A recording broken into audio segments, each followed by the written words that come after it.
श्री स्वामी समर्थ.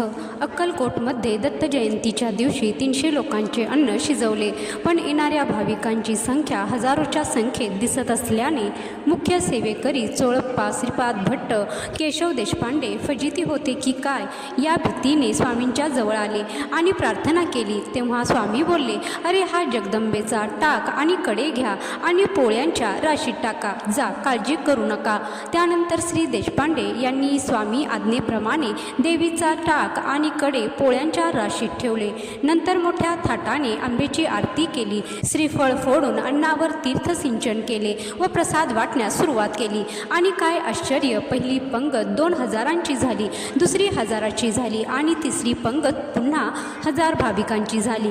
सर्व जाती धर्माचे भाविक पोटभर जेवले, कोणीही विना प्रसादाचे राहिले नाही. मात्र 300 लोकांच्या प्रसादात 4000 पेक्षा लोक जेवले. स्वामी रायांची ही कृपा बघून सर्वांचेच मन भक्तीच्या भावाने ओतपोत भरून गेले.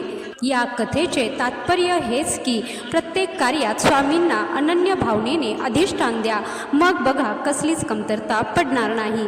हे कायम लक्षात ठेवा. धन्यवाद. जय श्री स्वामी समर्थ.